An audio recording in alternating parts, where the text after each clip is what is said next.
తెలంగాణ విజయవంత వేదిక గౌరవ అధ్యక్షులు కోరగం సార్ గారికి, అదేవిధంగా అధ్యక్షులు మల్లిపల్లి లక్ష్మయ్య గారికి, అదేవిధంగా రాష్ట్ర కార్యవర్గానికి గారికి అందరికీ ధన్యవాదాలు తెలియజేసుకుంటూ మీరు ఇచ్చినటువంటి బాధ్యతను చక్కగా నిర్వహిస్తారని తెలియజేసుకుంటూ ఇప్పుడు తీర్మానాలను ప్రవేశపెడుతున్నాం. హైదరాబాద్ రంగారెడ్డి జిల్లాలోని చెరువులు కుంటల్లోని ఆక్రమణను వెంటనే తొలగించి కాకతీయ మిషన్ కార్యక్రమాన్ని పునరుద్ధరించాలి. అందరూ ఈ యొక్క సమ్మతిని చప్పట్లు తెలియజేయండి.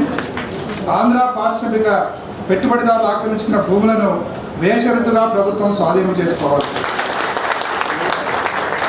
మూతపడిన పరిశ్రమలను తిరిగి పునరుద్ధరించాలి.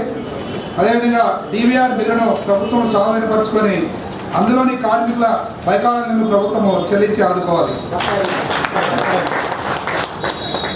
పాత బస్తీలో విద్య, వైద్యం, త్రాగునీరు సరఫరా తదితర మౌలిక సదుపాయాలను పెంపొందించి సమర్థవంతంగా నిర్వహించాలి. అనుమతులు లేని ఆంధ్ర ప్రైవేట్ కళాశాలను వెంటనే మూసివేయాలి. కార్పొరేట్ విద్యా సంస్థలు వసూలు చేసినటువంటి ఫీజులను నియంత్రించాలి.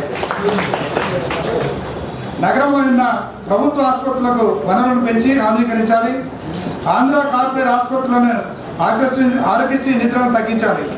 తెలంగాణ ప్రైవేట్ ఆసుపత్రులని ప్రోత్సహించాలి. సమర్థవంతమైన పాలన, జవాబుదారీతనం కొరకు ప్రజల అభిష్టం మేరకు GHMCని పునర్వ్యవస్థీకరించాలి. మురికివాడలో నివసిస్తున్న పేద ప్రజలకు గృహ వసతిని ప్రభుత్వం ఉచితంగా కల్పించాలి. హుస్సేన్ సాగర్ పరిరక్షణ, వివిధ పరిశ్రమల నుంచి విడుదలవుతున్న వ్యర్థ కలుషిత రసాయనాలను ఆ పరిశ్రమలో శుద్ధి చేసి నీటిని విడుదల చేయాలి. మహిళలపై జరుగుతున్న అత్యాచారాలను నివారించేందుకు ప్రత్యేక వ్యవస్థను ఏర్పాటు చేయాలి. మరియు రాత్రిపూట పనిచేస్తున్న మహిళలకు రక్షణ కల్పించాలి. హైదరాబాద్ నగరంలో చెత్తను మోసుకుని పోయి నగరాన్ని పరిశుభ్రంగా ఉంచే కార్మికులకు, ట్రక్కు డ్రైవర్లకు, హెల్పర్లకు ప్రభుత్వం కాంట్రాక్టుల ద్వారా కాక నేరుగా జీతం చెల్లించి కార్మికులపై దోపిడీని, వేధింపులను అరికట్టాలని సభ తీర్మానిస్తున్నది. చెత్త ఏరివేసే పనిని గుత్త ప్రైవేట్ సంస్థలకు అప్పగించాలనే ఆలోచనను విరమించుకోవాలని కోరుతున్నాం. చెత్త వేరేత పని ప్రభుత్వము నిర్వహించడం వల్ల ఖర్చు తగ్గుతుందని, నగరం పరిశుభ్రంగా ఉంటుందని సభ తీర్మానిస్తున్నది.